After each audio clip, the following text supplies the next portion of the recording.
So, having looking at your content on your Instagram, the thing I most sort of admire is you're very well read. You've read books that are like very complicated and they look, and they're books that I've attempted and struggled with a couple of them. So I want to first ask you, what is some of the stuff you've learned about these authors? So firstly, what have you learned from reading Dostoevsky? Okay. Wow. So the things of those books, I did struggle with them at first. That's for sure. Like I didn't just pick it up and be like, okay, this is easy. Like I always compare those type of books similar to the gym. If you was going to go into a gym and someone said, you say to someone, how can I lift 100 kg like you? You would say, no, you've got to start from this weight slowly and slowly. So when I was like, say 16, I picked up the Prince Machiavelli and it was very difficult. And then, so I started reading the smaller, easier texts, and you develop the mental strength to deal with like Dostoevsky's. But to answer your question really about Dostoevsky, what I've learned about him is that, where do I even start with him? Flipping out. That it's better to be a good person than a Machiavellian, for sure. Every time you watch read his stories like Alyosha or characters like Sonia, they're very loving, very nice people. And it sounds cringy, but by killing people with kindness is kind of a thing that I think we've all forgotten how to do, you know? Because as you get older, you get locked in competitive dialogues and competitive back and forth with people. But at the end of the day, the only way to prove your point is by just being good. So, yes. So why should we kill someone with kindness? Well, because it goes to that saying, when they go low, you go high. And as long as you don't get dragged down to where they are, I think there's always a chance for you to bring them up, I think. Because if you both go low, who's going to help you go up? That's what I think. But shouldn't you fight fire with fire? Depends how hot you want it to get. How much can you handle the heat? I mean, that's interesting. Like that you got that conclusion, because I haven't actually read any of his books, but from what I've seen, they're all quite dark topics, aren't they? Oh, like for sure. It's not friendly, like life lesson self help. It's like this guy's murdered someone and he's dealing with the existential guilt of that and things. You know, what's interesting about his stories is that, especially, well, I've just finished the Brothers Karamazov, and it's like a roller coaster of emotions. And what you find is there's a character in the story called Ivan, and he's very articulate, very intelligent, very, very intelligent. In fact, he gets his ideas across very well, as opposed to Alyosha, who's quite a bit of a stutterer, doesn't know really how to get his words out. But Alyosha's the one that you kind of like the most because he's kind, he's loving, he's good, and he defeats you with questions, not answers. That's the thing. So when Ivan is given his arguments and you're sitting there, you're like, wow, this is a very articulated argument to why God doesn't exist and why society doesn't really need God. But then Alyosha doesn't know how to articulate it. Alyosha is an example of why you need God in society. Do you know what I'm trying to say? He embodies the Jewish practice of just do, not say. And Ivan is saying, not doing. So it's kind of like, should we want to be intelligent and articulate at the cost of not acting good and acting what you think? So I think Dostoevsky perfectly portrays that, I would say. You said The Brothers was the best book you've read, right? It's the greatest novel I've ever read, but I'm not sure about the greatest book I've ever read. I think to this day, I'll always say the greatest book I've ever read is the Vincent van Gogh Letters. What's that like? It's such an... I've never seen anyone talk about it much, and it blows my mind because he's a man who I think is misunderstood completely. To me, he's a philosopher. To me, he's a theologian. He's an artist. He's a poet. He's a writer. I think he's a prophet of art. I think Van Gogh is. You can argue his writings are much more potent than his paintings itself. I mean, what does he sort of say in his book? Well, end of the day, it's a story essentially. So I think you pick up his story. He's basically, the context of the whole book is that when he was 18, he moved away from home, roughly that age. And he went out to do his own thing, you know, and he was very close with his brother, Theo Van Gogh. And Theo and him were very close. And so they used to write each other letters just to keep in touch. But these letters weren't, how are you? I'm okay. He would be like breaking his whole life down, theologically, relationship-wise, life-wise. He'll be talking about his ideals and ambitions. And it's really beautiful to see an 18-year-old Van Gogh say this: I want to paint one day, but I can't be bothered. It was so freeing to think I'm one of the greatest artists of all time just couldn't be bothered to paint. He couldn't be bothered to try. And he always wanted to, okay, I'll give you an example. So 18 to the day of his death, essentially. That's where the letters span. So his whole lifetime. You see when he's happy, when you see when he's sad. You see when he's inspired, you see when he's not inspired. At the first 5 years of the letters, he keeps talking about God, Jesus, and Mary, and the church, how beautiful, how inspiring it is, how he uplifts the poor, how he gives life to community. And then by 27, he's saying how he hates the church, how he hates God, how he hates all these things. So it's a really beautiful journey to see his intellectuality change over time. And then he finally said to his brother, I'm going to start painting. And then the rest is history, essentially. But there's another thing I want to bring up. One more thing about that Van Gogh letters. It's the Starry Night. We all know about the Starry Night. It's one of the most famous paintings in history. He was contemplating that almost 10 years before he even painted it. You know? He kept saying, "Oh, when I look at the stars, they're so beautiful. I have to paint this. I have to one day try and encapsulate this." He goes, when I look at the stars and my mind goes crazy and everything. And yeah, it's really nice. When I went to see the actual Starry Night in New York, I looked and I said, wow, like people think you might have just drawn this on a spontaneous whim. No, like he was painting in his mind for 10 years straight. It was beautiful. You're reading these letters of Van Gogh's like mental kind of development as he gets older, and this is from this 80-year-old guy to wherever the kind of letters went to and ended. How did you, or what kind of lessons did you get from that you then wanted to put into your life? Or what kind of, the ways that Van Gogh was talking about his mental state and what he thought about things, how did you integrate that into your own perspectives? Well, I've always been a person that's very passionate about what I love, and I can see that from you too. You've got a passion for the things you love. If you think you're passionate, read Van Gogh, and you realize how not passionate you are, you know? It's a form of humility. But he speaks a lot about the artist's mindset. So I think, for example, in the podcast that we do, because I think we do quite similar content in some way. We want to bring like bigger questions to the mainstream and people talk about these stuff, you know? So for example, one biggest lesson I took away from him is this.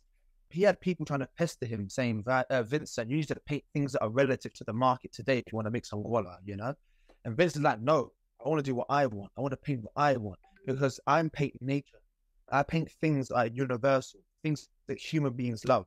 And he goes, one day, right now, in my life right now, Vincent said, people and the art market are not appreciating nature so much, you know? But he says one day they will, because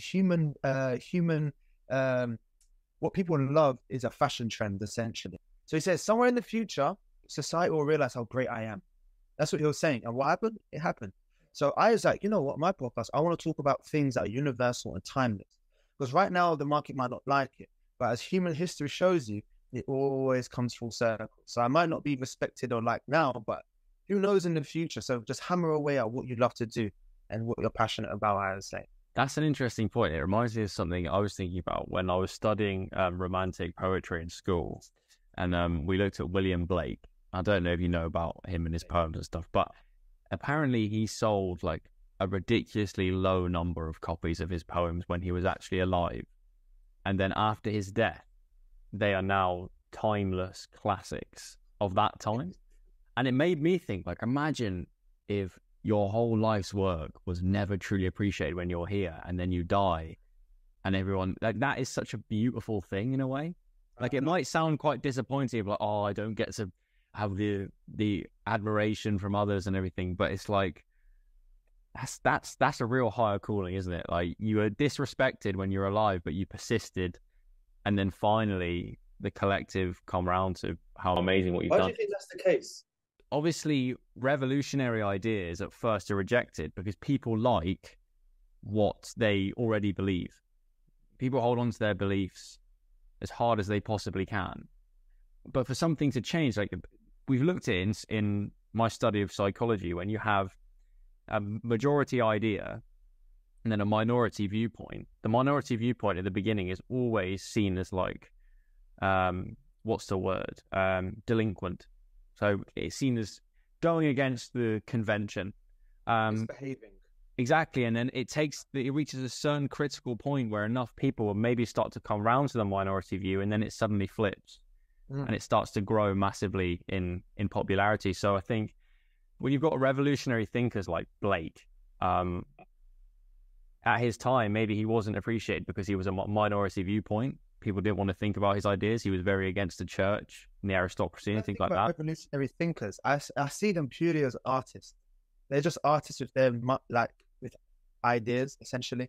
all great people in history that move things forward are artists, because they see, as you said perfectly, what the common domain is, and they have a distaste for it. Artists have got one thing in common: they hate the world they live in, essentially, and they want to transform it into a world they think is better for human nature, and essentially in that way. So, and especially when we grow up in the generation we're growing up, and artists are not, or an artist is seen as a bit hippie, you know. But really, the artist mindset is what pushes human beings forward, I would say. I heard you say on a short that when we die, one of the only things that lives on is our art. So that's why it is important to create. I agree. Yeah, for sure.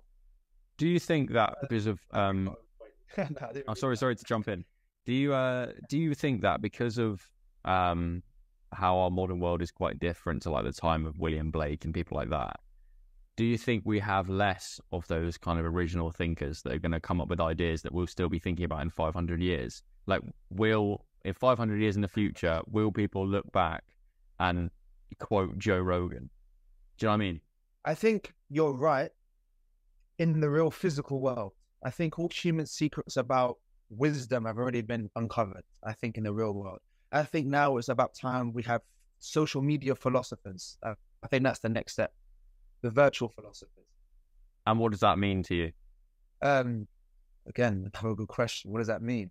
Well, essentially on social media, it's a chaotic plane, essentially. There's no real, you need observers to correct it, essentially. Comment section dynamics, follower dynamics, using anonymous accounts, the porn market, these kind of things that can cause harm to young children. They need observant eyes to unplug and find out what's tangled, essentially, right? Because social media is a new plane. It's a new is a new world. Is a whole new universe in our own universe. We live in two worlds now. We've got reality and we've got the virtual reality. So I think we're going to need some people to try theorizing, regulate, and clean up, or make understanding of social media relationships. But why regulation restrict freedom? Okay. It's not restricting freedom of. It's not freedom. It's the sense that, okay, like what I like about dating apps, what they've done is they add the verification thing where you have to show your face, essentially. And why? Because you know who you're tangibly talking to. You know for a fact, and the worries and the dangers eliminated, essentially. So if someone on the other side is acting bad, they can be accountable for that because you know it's a real person.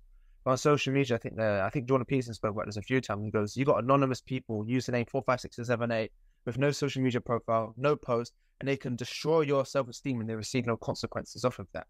That needs to be regulated, I think, through maybe the verification of, you can only be on social media with a verification check. Another great thinker is Machiavelli. Oh, yeah. Why can't we put forward his lessons into our lives? And what lessons are you picking up on? It's better to be feared than loved. What's your understanding of that line? For a prince, it's better to be feared than loved because in the influence of people. Well, Machiavelli is definitely my favorite thinkers for sure. I think he's quite a misunderstood thinker at the same time. I don't think the education curriculum does him any good. I think teachers are quick to label him as a psycho and a guy who just wants power and stuff. But Machiavelli, I think, well, to answer your question, the whole idea of the fear and love idea is that if you're a prince, Machiavelli does say it's good to be loved. He says being loved is much more powerful than being feared. But the only difference is if you're a prince and you need control, you need tangibility, you need arithmetic and sequences you can follow, right? So it's better to be feared because I can control fear. Today you can love me, today you might not love me, you know? But if you fear me and you misbehave, I can tweak and make you fear me more by actual action today, right now, you know?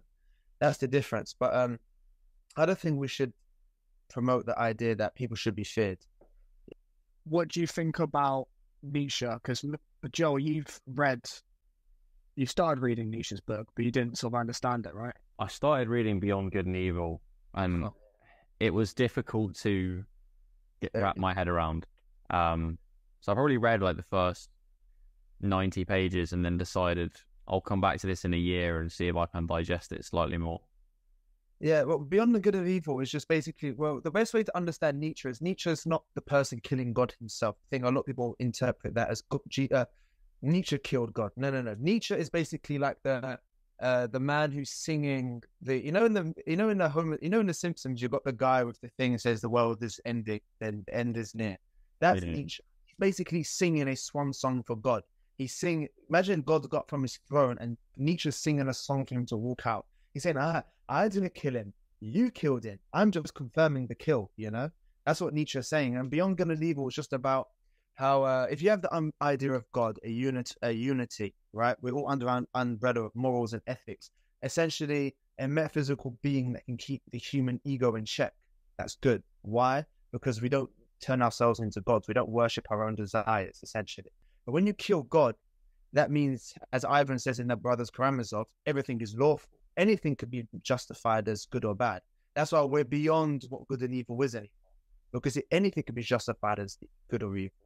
And alas, the perfect example is the rise of communism in the early 20th century and Nazism. I don't think it's a coincidence that Nietzsche writes God is dead and you get two totalitarian states that are essentially pseudo-religious political parties. Well, essentially trying to replace God's throne. Hitler saw the throne open and said, okay, I'll be God then. I am good. So we're beyond what good and evil even means. So Nietzsche is definitely amazing. But Nietzsche, in the Worlds of Power, references Machiavelli a lot. And what's so special about Machiavelli is that obviously he's a Renaissance philosopher, and his argument isn't really original. Machiavelli's argument is to be found in Plato's Book 1 of the Republic, where Socrates and Thrasymachus are having an argument. And Socrates says to him, what's justice? And Thrasymachus does this amazing, beautiful speech. And he says, justice is whoever the strong decides it to be. If the Nazis are in control, then that's what justice is. What's good and evil is just justified by whoever the strong is, essentially. So it goes back to that idea of kind of like bias of conquest. But what Machiavelli is saying now, Machiavelli basically takes that argument and reworks it back into Renaissance context. But Machiavelli was one of the first philosophers to have a purely non-metaphysical philosophy. This is interesting. He's not saying what you ought to do, how you should be, what the meaning of life is. He's saying what is, how we really are. Look in the mirror. And that's what Nietzsche really loved. And that's what Darwin liked too about Machiavelli. So Machiavelli is a very, very influential thinker. Didn't Nietzsche make some kind of claim that a lot of behavior and a lot of the way we organize our social groups is all dependent on power? Is that what the Will to Power was about in simple terms? So he basically at the end of the Will to Power, he basically summed that everything about human relationships can be summed by a will to power. And you can either interpret power and purpose as as the same word, but different flavors, He basically said, for example, it's a very hard argument to go against the will to power, because it's very true. I think I'm about 70% of the way I agree. Because you can even argue being compassionate is your own will to power, a self-will to power. I'm about to upload a clip from a podcast I'm about to upload tomorrow night, and it was saying, that people who do self-harm, for example, well, Nietzsche perfectly, I think, sums that argument. He goes, people who do self-harm are basically people who feel powerless, They have no power of society, no power over control. The only power they can feel is harming themselves. It's their own sense of will to power to feel that they still have the ability to do some kind of damage in this world. When Nietzsche wrote that, sat back. You ever read a book and you sit back and you're like, that was intense what I just read there.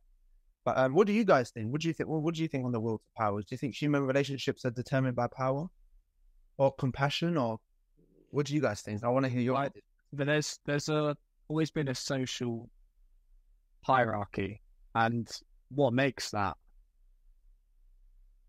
I mean, I think the issue is less about is everything about power and more about what do you mean by power? Do you know what I mean? Because to me, power is the capacity to oppress other people for your own gain, right?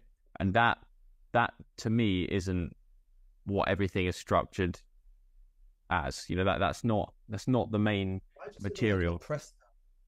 Because to me, power is a kind of a zero-sum game, in that if I have power, that means I have power over you. So me and you, we can't both have power over one another. Someone has to win, someone has to lose. Do you get what I mean? But if we look at something like competence, we can both be great at things, right? Maybe mutual benefit. Say I'm the shopkeeper, and you buy something off me. Like you need me, and I need you. Where's the power? Who has the power of that in a mutual?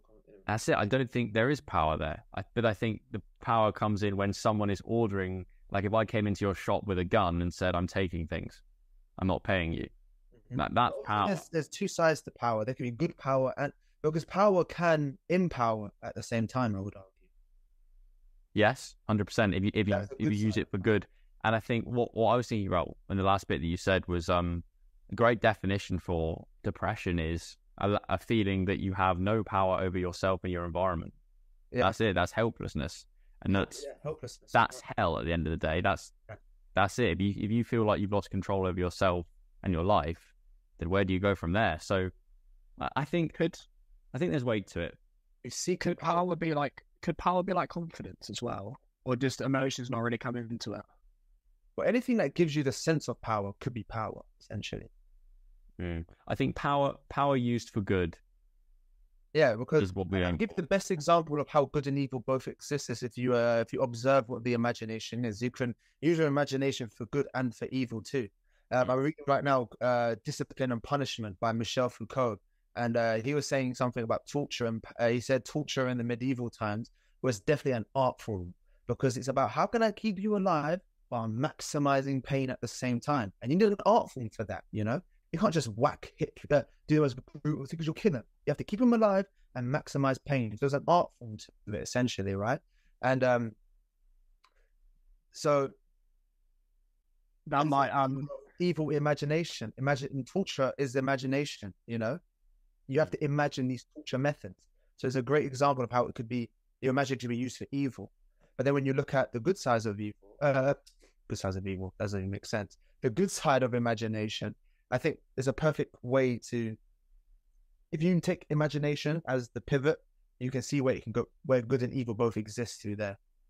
And that sort of links in with what Carl Jung says about how everyone has a shadow, the ability to do bad. But going back to what you said about God and morality, does our sense of morality come from God and religion, or is it not just society and society's rules? I think maybe originally it might have come from the instincts, for sure. But now, thousands of years later of, human domestication, it could probably arguably come from social constructs, for sure. I read a book called The Denial of Death by Ernest Becker, and he talked about the human conscience being like this inner sensitivity to things that we perceive as bad. And where did that come from? Because I think unless you're a psychopath, even as toddlers, you have some level of morals before you've even conceptualized the idea that other people will judge me if I do a bad thing or prison exists. I mean, Nietzsche speaks about that a lot, about morality and slave morality and where did it come from. And he was basically saying, well, this does actually perfectly tie into this conversation. Well, he was basically arguing a lot of the time that in the Roman Empire, it was an aristocratic master and slave, kind of that Aristotle kind of perfect society. You got the strong at the top and the weak at the bottom. The weak always serve the strong, essentially, right? And it's no surprise that Christianity was born out of the slave religion. Why? Because they have to make the Romans feel guilty for being strong, essentially. And I think Nietzsche said that perfectly. He goes, the weak, the slaves, the morality, the sheep, make the strong feel guilty. That's the only way to beat them. Because you can't raise battalions of slaves and go against the strong. You have to use morality to seep into their veins, essentially. So I think today a morality is to... Another argument as well, it goes on again. So Nietzsche was such a Darwin head. He loved Darwin. So basically, he just took Darwin's philosophy and turned it metaphysical, essentially, and morality. So is it humans, we're all we're here to do is self-preserve the race, essentially. So morality is created to preserve the race, the herd, the masses, And when you do that, you're obviously protecting a lot of people. But there's obviously the few strong individuals, that's where you get started with the Übermensch, are greater than the herd.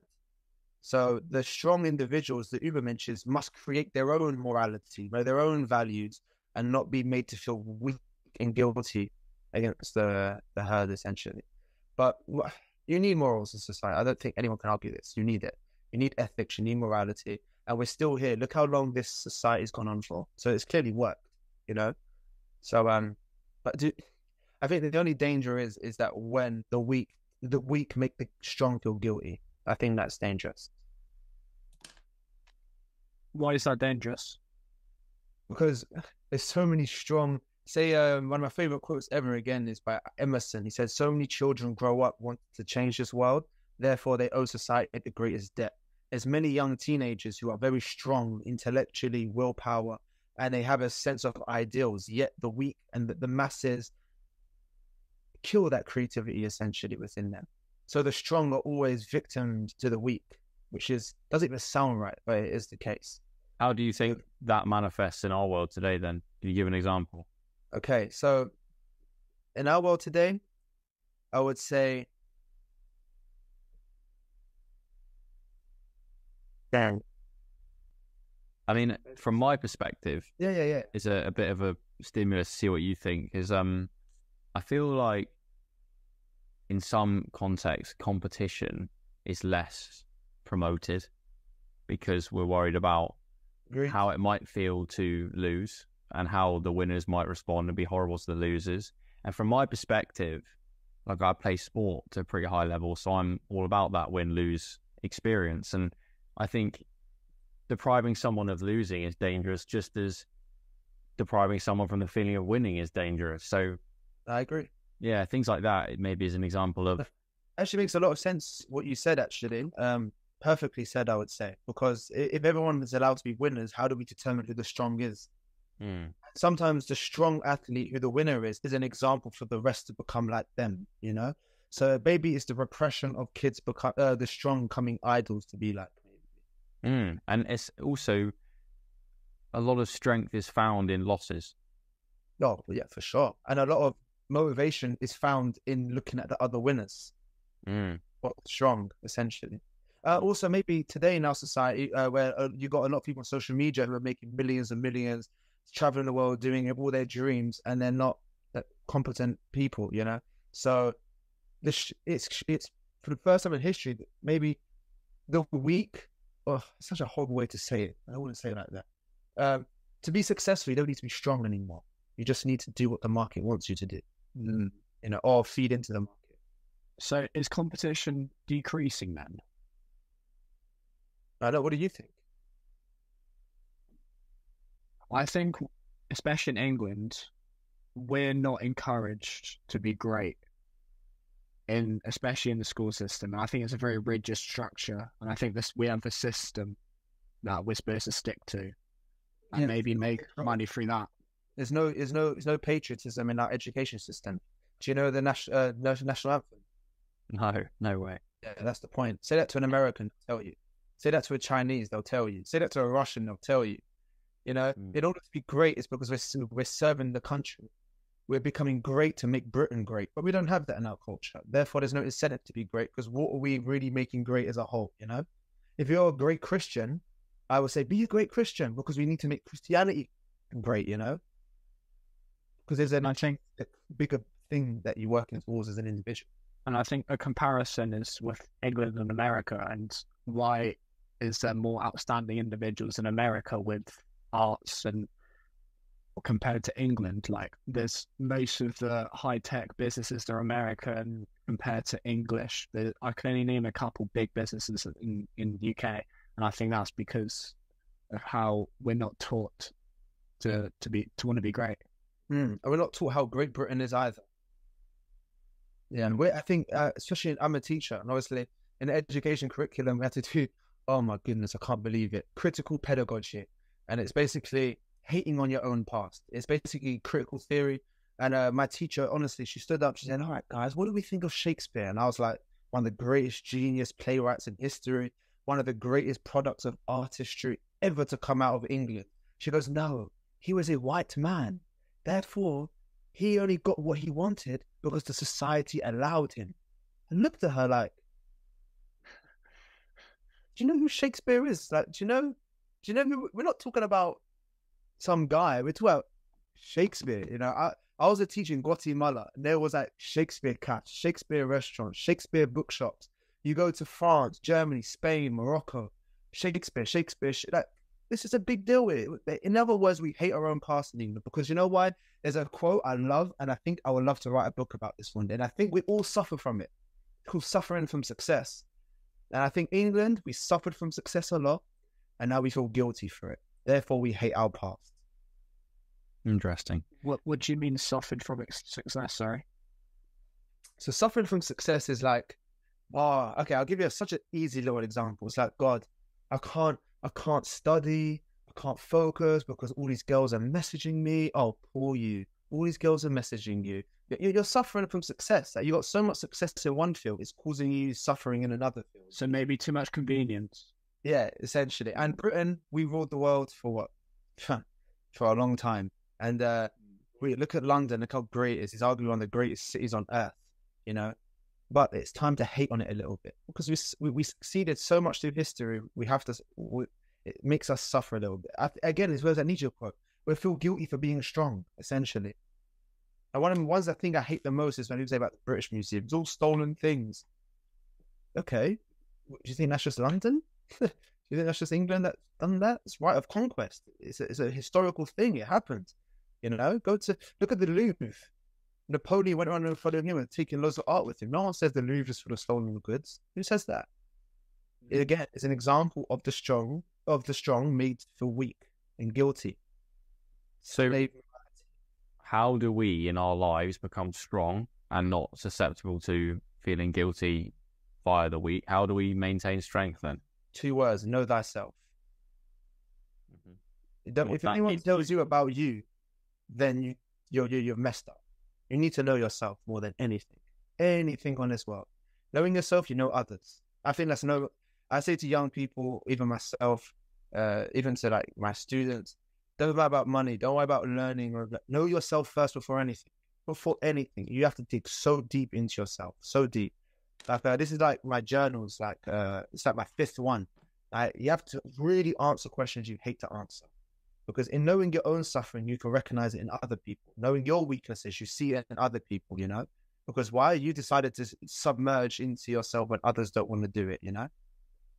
Yeah, I agree. I think self-awareness is an absolute competitive advantage, especially today. Like, I feel like people, this is just from my perspective walking around, I feel it massively as I've just moved to university and I see all the people around me.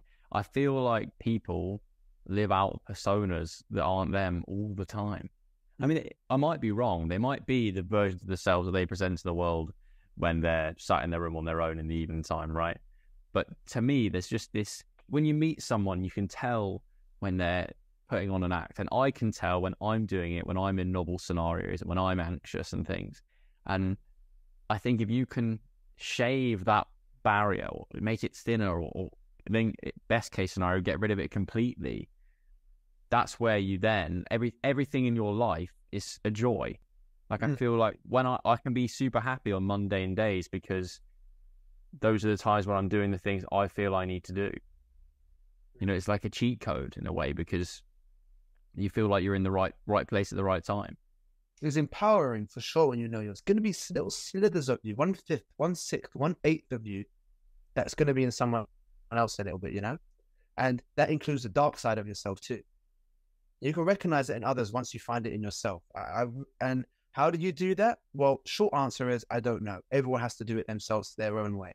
Me, I done it through journaling and writing and looking at, when I read philosophy, I question myself as I read it, you know? I'm in constant battle with myself, and it's being honest as you read. That's another one I say. Be honest when you're reading. If you see something that you don't like because it rings home, write it down and write why it rings home with you, you know? So, like in Oscar Wilde's Picture of a Dorian Gray, Dorian was being a bit hedonistic, you know, and I was like, oh God, that's a bit mean there. And then I wrote down hedonism, Dorian Gray, and I wrote down like in my journal, like, what is it he does? and then I'll write a line, and I'll write everything I do that's very similar to it. And then when you're out in public one day, and when you meet a friend or something, or someone you think is your friend, you look at them, you're like, you really remind me of something, you know? But don't say it to them, but just listen. 2 ears, 1 mouth. It's a good ratio. Joel, you've done journaling for quite a while. Have you found that you've understood yourself a lot more through that?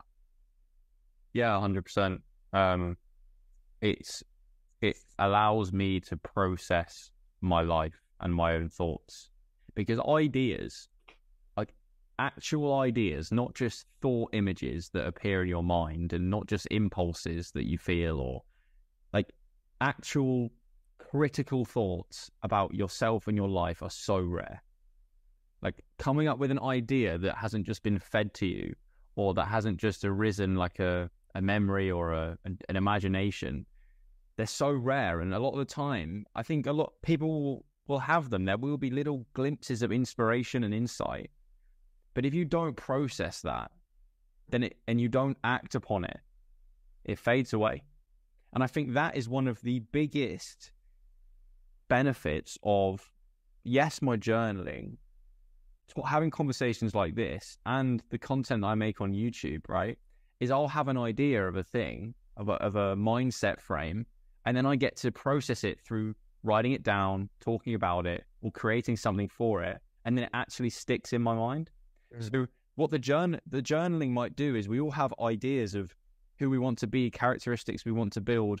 We'll have an idea of a path in life we want to go down, and the signs of what that looks like. When you actually go through the process of formulating it into a story, or formulating it into a roadmap on a bit of paper with a pen, then it becomes real. It sticks to you in a way. It's floating around in this weird world of thought and imagination. And as soon as you've got something written down on paper, like you can do it with a goal that you've got in your life. Like, I want to do this thing, I want to try this thing in your head. But when it's in your head, it's never going to get done. Write it down, it's real. Understand it, because the goal is not to memorize what you write. I think when you understand, memory comes with it, you know? You can't forget things you understand. So, perfectly said. You know, understand yourself, and then everything will change. It's hard. It's hard. I think I've only really come to it in the past few months, but I'm kind of sick of any situation that makes me play an inauthentic role. Like, I just can't stand it anymore. I'd like to see what you just said there is quite interesting. You sick of playing an inauthentic role. So why would it be then? Is it not an antithesis to promote Machiavellianism? Because Machiavellism is playing a role that's not yours. You're playing a second role. Yeah, we're all actors, though. You think so? Shakespeare would say so. I think we all have.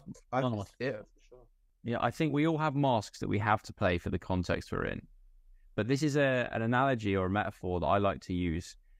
Is when I'm friends with someone, the degree that I am good friends with them, like when it goes from buddies to friends to like best friends to brothers, like that transition is all about how many filters I have to put over what I say and do in front of them. And is that conscious for you? Is that going on in your mind in the moment? It's a feeling thing, I guess. I mean, Jacob is one of my best friends, right? And the reason that is because when I'm around him, there is pretty much zero filter of the topics we can talk about, how vulnerable I can be around him. And that... As to say that you don't really take notice of your bodies. It's just purely consciousness lying. That is, yeah. And I've said it before in the past, when I'm having a good conversation with someone, when there's no filter, I kind of become the conversation. There's no longer the inner critic in the head. I'm kind of feeling it now. I'm just flowing, and I'm thinking of the words and the ideas in my mind, and it's nice. It's like a flow state. But to me, that's what I mean when I say when I have to wear an inauthentic mask, is when there's so many filters of I'm not Joel Clifton is this act that I play, but there's so much more deeply behind that. And the people that I appreciate the most are the ones that I can share that depth with.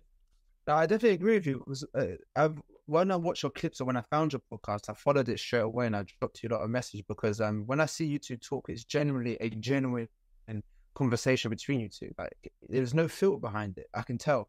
When watching, I'm like, okay, it's not one guy trying to be clever and the other guy trying to be more clever. It's literally, and they're trying to dig a minor way to find the diamond in between, you know? And I was like, wow, this has got a lot of potential. So what you're doing is great. I love the conversations you lot have. I appreciate that. Maybe for a day we should go out and just have no filter. How do you reckon that would go? I have deep conversations with everyone. I philosophically interrogate everyone. You know, like last night on Friday, I went out to a party with my friend Ali, and Ali's a philosophical thinker, but he's definitely more the neuroscience-y kind of thing. So we have really interesting debates. And I'm sitting there drinking wine, and I'm in a smoking area, and I'm with this girl, and I'm asking her, so what do you think of existentialism? She's like, what's that? And for like half an hour, I'm trying to break it down, explain it to her, because I love teaching. It's my passion. And again, Vincent van Gogh's letters is what made me like this. Because the way you read him in the letters, he didn't have many friends. He didn't have many people who loved him. Because why? He was so intense. He would talk about his loves, his passions, everything, everyone. He wouldn't stop. When you read, I promise you, please read his letters and you'll be like, I'm going to be proud to be me. Because Vincent used to say, I don't care what people think of me. I'm going to talk about what I want, what I love. And I'm going to try and introduce people to new beauty. And that's what I like doing. So never have a filter on. Only in, okay, so Jordan Peterson says, amazing, and I'm a huge fan of him. He said, when you let go of the outcome of situations, you have an adventure. I was like, wow, beautifully said. I was like, when you have a conversation, if you get rid of the outcome of the conversation, hope they like me after this. If I say this, if I don't say this, what could the outcome be? Get rid of it and be yourself, and that's truth coming out, you know? And then if they don't like it, that's an adventure. If they like it, even more of an adventure, you know? So never have a filter, I would say. That's so interesting because, like, for us, it's sort of scary in uni because we don't think that they're going to, like, respond and take it the right way, and people think we're weird, but maybe we should for a day. If you're around people who think it's weird to be passionate, then you shouldn't be around those people.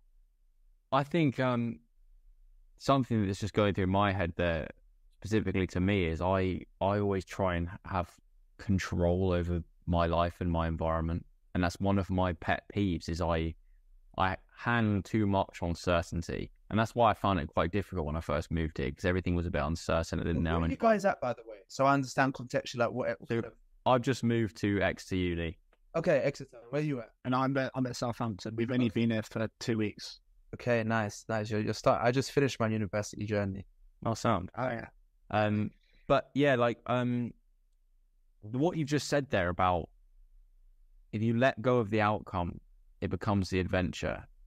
That's not just in how you speak, but it's also just like I always have like I get up in the morning and I want to get this out today, and then I want to be in this position by the end of the week. I want to get this done by the end of the month, and then in a year's time I might be here, and then in 10 years I want my life to look like this. And it's like it can weigh down on me sometimes, and it's like this ambitious curse that I think I've stumbled into. But yeah, maybe it would just be better if I had an idea of where I want to go, but I just woke up in the morning, things I needed to do, and let go of the outcome and have the adventure. I mean, that's one of the big realizations I have come to over the past 6 months. Say is the outcome is never what you want anyway. Like Jacob said to me the other week, he said this quote of the two worst things in life are not getting what you want and then getting it. Yeah, and that was beautiful. That's a very, very I don't know where I got that from. And it's a very freeing quote. If you don't know where you got it from, claim it's yours. Yeah, that's I do that all the time. If there's a quote that I've said, I'm like, it's mine. I'll just say it's mine.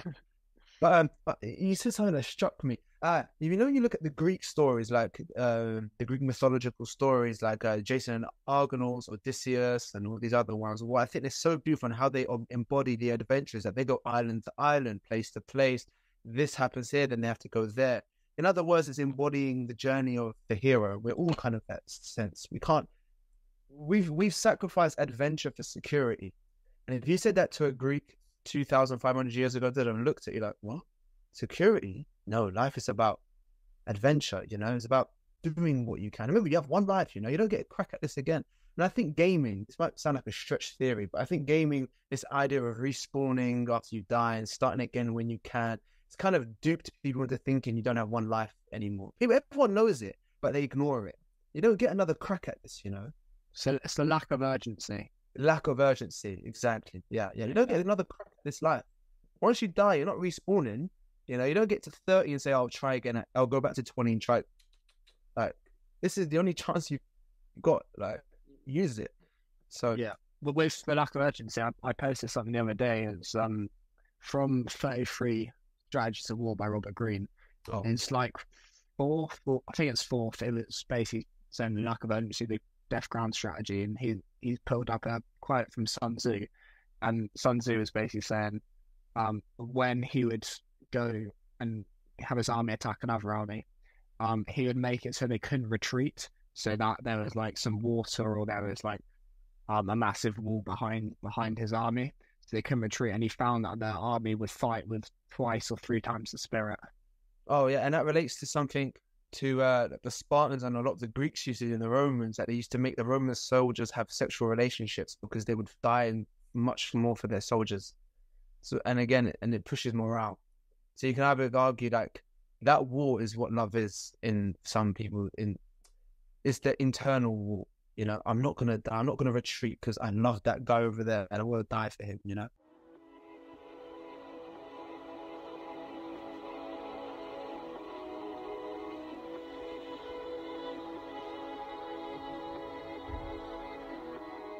So I haven't read that book yet. What's your opinion on it so far? Have you read 48 Laws of Power? Yeah, I've read Art of Seduction, Master, yeah, and 48. I think half of the laws, half of the strategies of war have been useful. The other half are kind of 48 Laws of Power, same sort of thing. I've noticed. The Art of Seduction is the best one, I think. Yeah, really? Better. I wouldn't say it's better than 48 Laws. Have you read the Art of Seduction? Yeah. Oh, I read it quite recently. I mean, it's interesting how like there's different seducers, different types, and I think the process. I think it was compassion. Is that the one? There was the ideal lover as well, so I'm like a bit of a mix, maybe. I'm definitely a charmer, and that was it. Sorry, charmer. Not what do I say? Compassion. Yeah, charmer and ideal lover. He summed up charm in such a beautiful way. He goes, "Charm is seduction without sex." Whoa, what a line! Honestly, what a line! And I think there was like bits in that which was like a charmer is also they like do a lot for the girl. They like try and understand their problems and then sort of try and help them and stuff. And that's they place a lot of emphasis on the victim. You know, but is there any books that you two guys like so far? Any suggestions? Oh, what's on your reading list? Have you? I mean, I mentioned a big book that I read this year. It took me a good month and a half in the summer to read it, but also try and get a grip on some of the points. Was The Denial of Death by Ernest Becker. Yeah. It's kind of the first big deep psychology book that I read. Deeper than your classic self-help simplified psychology. This is real scientific stuff. He also talked about some Freudian ideas that on first glance get massively rejected these days, and the ways he rationalized them impressed me. I mean, basically the fundamental argument of the book was that everything humans do is to avoid the anxiety around the fact they are mortal. So us having this podcast right now and your own podcast, you create those episodes because in some way you want to live on, and those things will help you live on, and just lots of things like that. That was a cracking book. Wasn't there also like the half animal, half god in that book? Yeah. So he talked about that's just, when I discovered that, it was just like just kicked me in the head, mate. It was just like, so basically he argued that human beings are half animal and half symbol, as he called it, but to me that means half god, because he said we have like primal desires for food and sex and territory, and also we have the capacity for consciousness, compassion, language, the religious experience, right? And that is That's the fundamental human contradiction, and that is why we have things like self-consciousness and anxiety. So in the way he phrased it, he used an example of like when Adam and Eve, before they ate the forbidden fruit, they were still animals. And they ate that fruit and they got the knowledge of good and evil, basically. And then they developed self-consciousness and that kind of depth of consciousness, knowing that they are vulnerable human beings. And when he said that, it helped me understand the way I feel in myself throughout my life, that I have these deep desires, I have an ego that I have to keep in check. And yet also I want to be as morally good as I can, and I want to have some higher purpose in the world. And it made those two forces within me make sense. And then you see it in so many other theories when you've got like Freud's idea of the id. I mean, that's your animal part of you. And then you've got your ego, which is who you are, you know? But you see with Freud's three egos, they're essentially stripped out. Plato, in Plato's Republic, he splits the human soul into three: gold, silver, bronze. The bronze is the instinctual, material lover. Silver is the spiritual human being, spiritual side of the soul. And gold is the intellectual, philosophical side of the soul. And if you look at the three egos, they essentially embody all three: the material lover, the instinctual, the spiritual, and the intellect. And I think Aristotle does it as well, but they're different with like plant animals and humans having different types of soul and humans having all three. Stanley talked about in our podcast. There's a bit like animism where everything. Yeah. But Aristotle and Plato are interesting for sure. I like them both. Yeah, I was gonna ask you about Plato because I read about half of his Republic and I didn't really understand much of it. There's a couple of good points about justice. You're not meant to. Keep reading. The biggest thing with the Republic, keep pushing through it. It's very difficult, but keep pushing through it. Because the first time you read it is the third time you read it. Right. So that I get like a little bit, and then there's like way more layers and stuff. And because this guy is literally breaking down the cosmos. Plato, oh man, like a lot of the Arabs. So this is what's really growing up. You always hear how Islamophobic.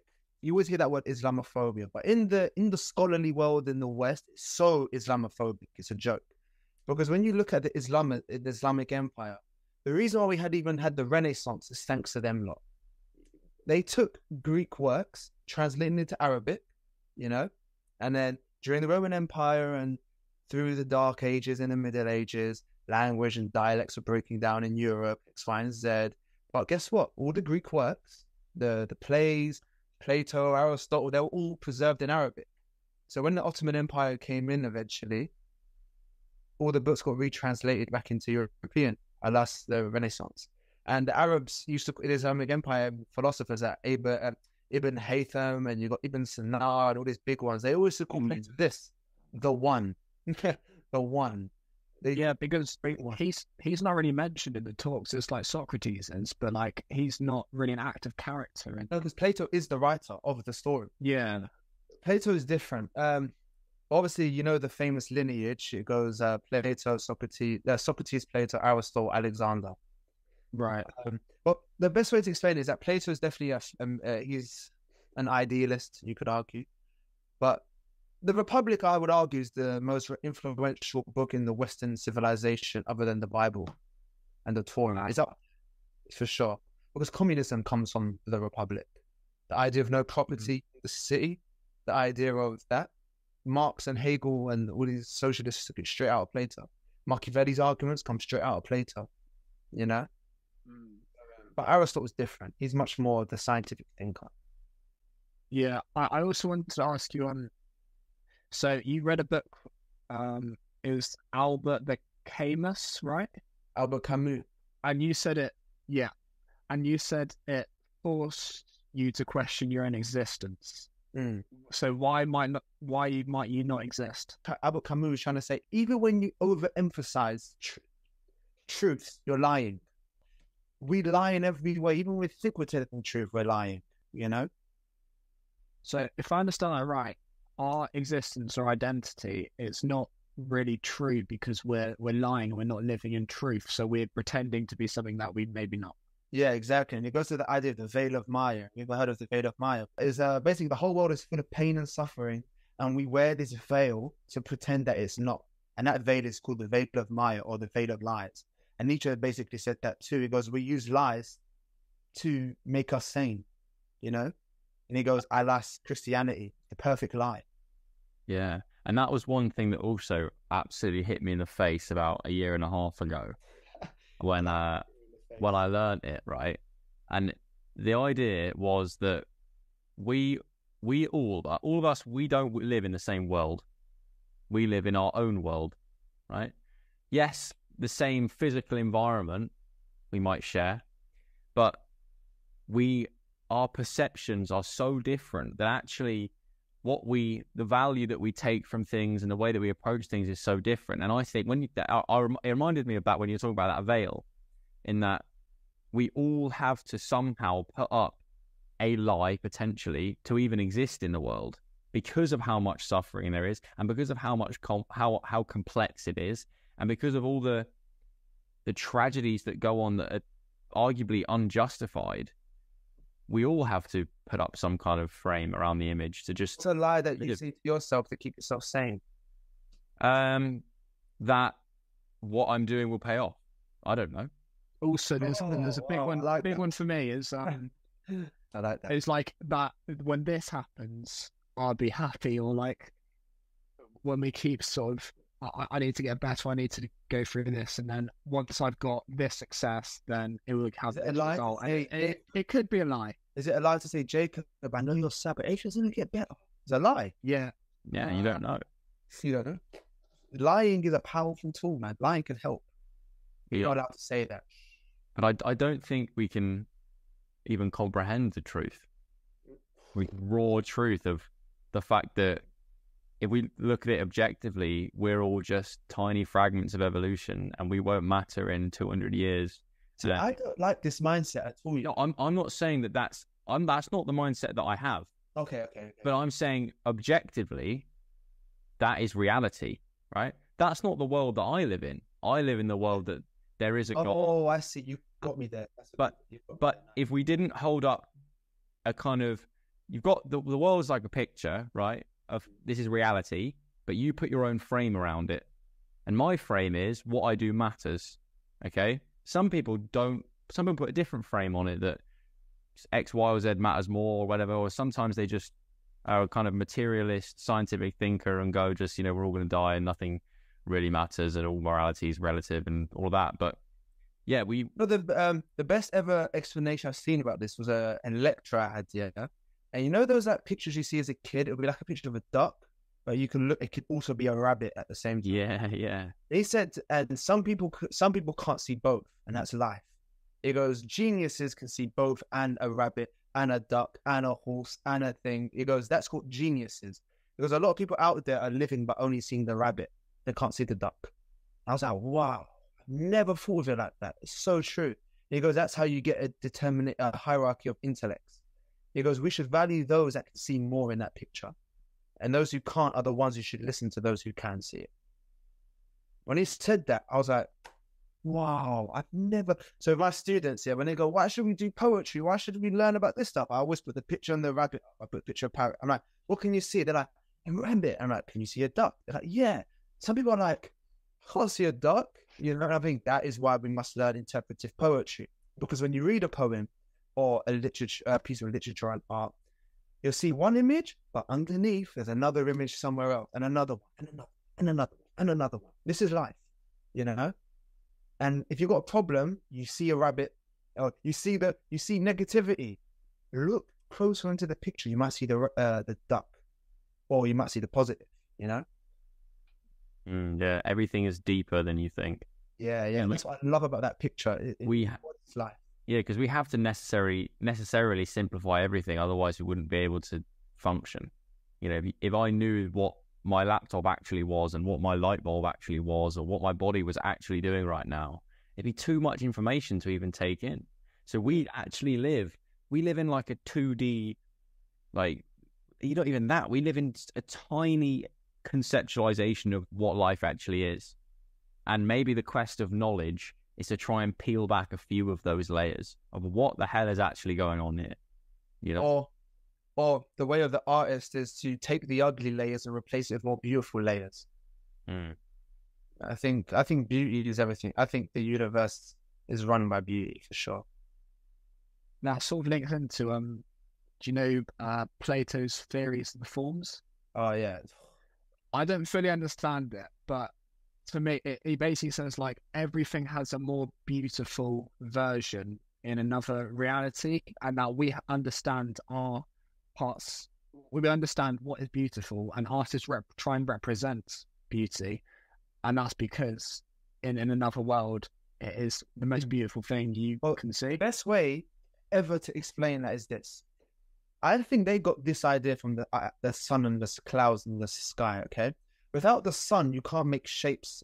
Without light in the sky, you can't make shapes or see forms in the clouds, essentially.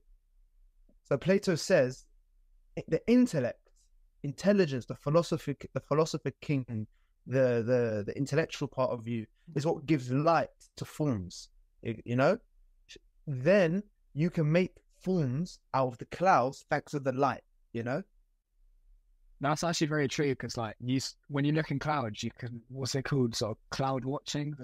You can make shapes out. Yeah, and the more intellectual you are, the more artistic your mind is, or more imaginative, the more you can make out of the clouds, you know, because the sun is shining. The sun is giving clouds the light to exist out there, you know. But Plato doesn't say it's a different reality. It's the same reality. It goes like the idea of a chair, for example. It goes, the idea of chairness, okay? A chair's telos, its purpose or its function, essentially, is to sit up and just to sit down, essentially. That's the idea of chairness. That's its form, its function. But what is a chair? Anything could be a chair. If you put a rock next to the wall, sit on it, is it a chair? Yeah, it's functioning, essentially. And chairs started off as maybe a rock in a cave, and you lean against a rock. But look at where it is now. It's swivel chairs, you've got gaming chairs, you've got chairs that are worn, but they're still embodying the idea of chairness. So through history, chairs are evolving to reach the perfect chair, you know? That's what it means. So, yeah. So at the beginning, for example, another example would be books or scroll. What was it? The idea of a book. Something with writing, and you can open it. It started for scrolls. But because he says there's a form of the perfect literature or the perfect book, over time from papyruses to scrolls to now we have books, hardcovers, now we've got Kindles. So the idea of perfection is what causes evolution, essentially. If we lose the idea of perfection, what's the incentive to evolve? Well, I've got a bit written down here from Aristotle, who sort of linked into what we're talking about. So Aristotle believed the idea that everything had a purpose or final cause. He argued that objects and organisms strive to fulfill their inherent purposes, which contribute to the order and structure of the universe. So there's four causes, which is the material cause, which is what something is made out of. There's the formal cause, which is the defining characteristics or essence of something. There's the efficient cause, which is the agent or force responsible for bringing something into existence. And there's the final cause, which is the purpose or end goal to which something exists. And you see where the monotheistic theologians got their structure from. What's monotheistic? Like Judaism, Islam, Christianity. Oh, right. They're all huge fans of Aristotle. Ridiculously huge Aristotle fans. So, does everything around us then have multiple purposes? Like, is it there for a reason? Is like the single sort of that one blade of grass there for a reason? To answer the first aspect of the question, yeah, everything can be multi-purpose. If this bottle is a bottle to drink, if I cut the bottom off, it could become a funnel. So the intellect is what can determine if things are multi-purpose. That's why there is no greater thing than self-learning, educating, learning, philosophizing, because you can find more purpose. And again, seeing the duck and the rabbit in things. This could tie into one of my far-fetched theories. So yeah, I like your theories. You know, they're I see the comments on them, and some people just add some horrible comments. Yeah, like, this guy doesn't know what he's talking about and stuff. But I watch them, and I generally find so much interest in watching them. I'm like, wow, this is the perfect example of someone trying to understand the world in their own authentic way, you know? And I don't think you should ever stop doing it, bro. Honestly, keep doing it. Because right now, some of the theories I've seen, they're good. And some I'm like, okay, might need some tweak. But you're journaling your ideas. In 20 years' time, you'll look back at these videos and say, wow, look how far my ideas have come. Because we live in a world today where we rely on other intellects to explain the world for us in a way. We forgot the essence of the humanist mentality of, okay, I'm going to take all these opinions and form my own one. So don't ever feel guilty for being strong enough to create your own theories. So yeah, let me do one. I'm privileged. I appreciate that. Yeah, I like the idea. I really appreciate our original thoughts. So I try and be an original thinker. That's the herd. So my theory is, this was inspired by sort of like LSD trips, mushroom trips. So when you look around, everything, you can make faces out of everything around you, right? You can put things together like, say, a car. There's the lights at the front, which are the eyes, and then there's sort of like a mouth. And maybe in like a plug, there's sort of two eyes and a mouth. There, you can look into a wall with like bricks, and you can see lines which make eyes and a mouth, right? So I take that, and then I say, does everything around us have a life? In the sense of a soul? Would a piece of brick have a soul? No. Like, grass is a life. It's alive, right? Then why can't a wall be? Just because it's nature, but then everything's sort of made out of stones and stuff, and then all materials and... Everything alive has a will to become strong, will to power. What's a brick's will to power? Also, Jake, a brick isn't an organism. It's not. You know, a grass is a plant. It's still cells. No, it's not. No. It has particles for sure, but it's not a living organism. Cells are only in living things, mate. The brick is made out of like just atoms and molecules formed together. Yeah. There's no life going on there. Yeah. Because what is life? A living organism is an organism that feeds off the ecosystem it's within. What does a brick feed off of? Does a brick drive to reproduce? Yeah. Does a brick have to survive? What's a brick's will to power? We determine if the brick is powerful. Can't believe we're debating like the reproductive capacity of brick. Yeah, but I find some joyful to think about stuff like this. It's actually quite fun. You don't really think about stuff. From a psychology perspective, the reason you see faces in things is because you're wired as a social animal to try and see recognizable human faces and things. I get the car thing 100%, but we all have it, yeah.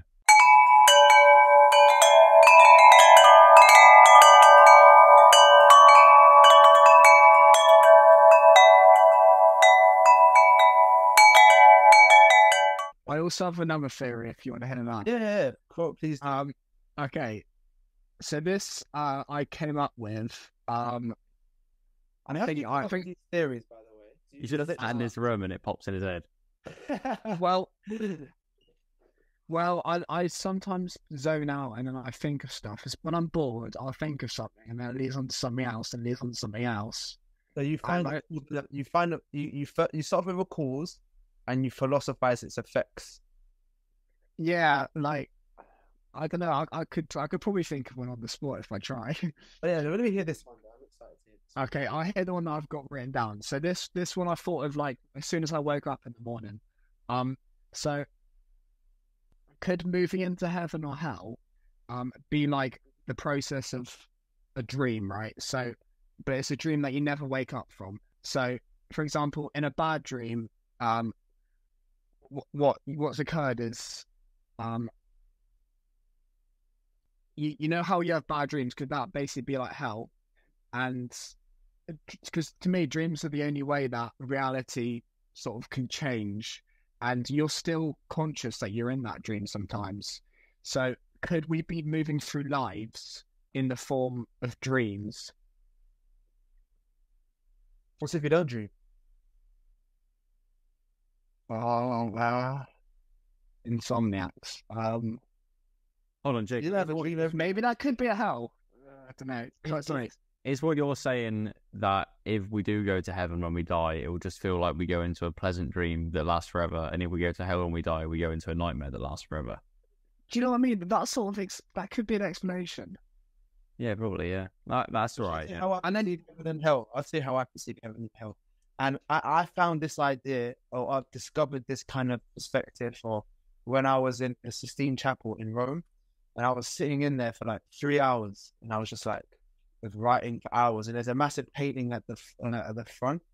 It's Michelangelo's Judgment Day, and I hope one of you can sit there one day on your computer and just look at it for as long as you can, and you'll start picking up different things. But that's the one where the guy's like reaching, right? No, that's in the same building, same room, but that's on the ceiling. This one is on like wall, another wall, and that one's at the top. You know what I'm trying to say? But I perceive heaven and hell like this. I think it's hell when your name is not remembered, and I think it's heaven when the people determine that you're great enough to live on.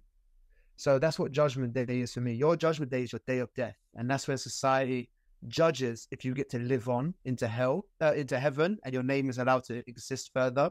That's where the idea of the audition comes from. You live life to your fullest and be good to people and achieve greatness and glory, and then Judgment Day would determine you access into the gates of heaven, meaning your name gets remembered for so long, you know. And hell to me is when your day of Judgment Day and the people determine your name is not worth remembering. You shall perish and never come back. That's my idea of heaven and hell to me. I think there's weight to that. It's sort of similar to one I've heard that's like true hell is when your current self meets the self that you could have been. Yeah, that's powerful. Yeah, I don't ever want to die without living on.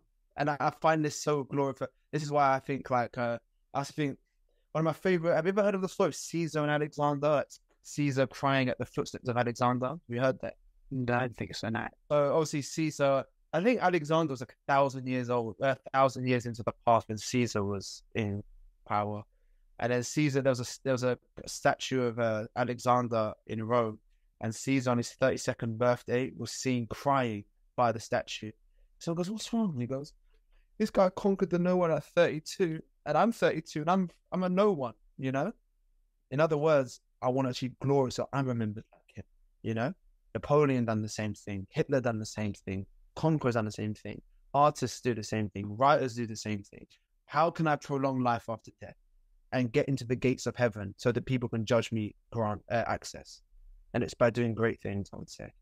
But then there's a flaw to that argument, definitely, because what about evil? How does evil remember? But I would say that's hell too. Being remembered for evil things is hell. What you've done your name no justice, I would say. You're remembered for evil things. That's hell to me. Imagine you remember Hitler was a child at one point, 7-year-old, 8-year-old, 9-year-old, 15-year-old, you know, young, idealistic, a nice guy, happy, jolly, you know. Imagine you tell that 50, if you go back into like 12-year-old Hitler and said to him, "Listen, you're going to remember for the rest of history as one of the most evil, despicable men in history," do you think 15-year-old Hitler would reevaluate some of his decisions? He would, for sure. He should have got accepted into art college. That would have saved everything. Yeah. But if you said to him, "You go on to kill 12 million people," like, you're going to be going to... Yeah, so... Imagine if we were told that right now. Yeah, imagine if like a 35-year-old you comes back in your room now and goes, "Listen, delete the podcast. Don't do this no more. You don't want to in Europe." And you'd be like, "Oh, should I actually delete it? I don't. Oh." I think I'd be more too curious to find out if he was actually right, you know. I mean, you know, I'm not keep doing this. Yeah, but what do you want to be remembered for? Go on, Joe. What do I want to be remembered for?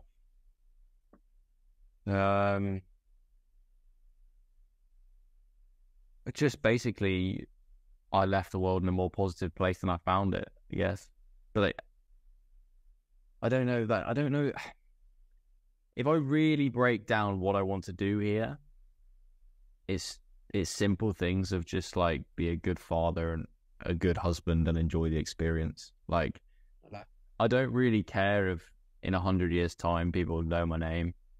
I I just want to have a good time and make others have a good time too. It's simple and cringe as that sounds. Like, I don't care about legacy.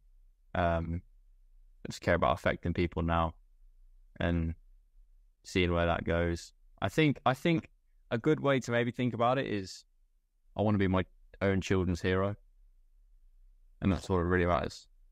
Yeah, I like that one a lot. I care about legacy a bit though.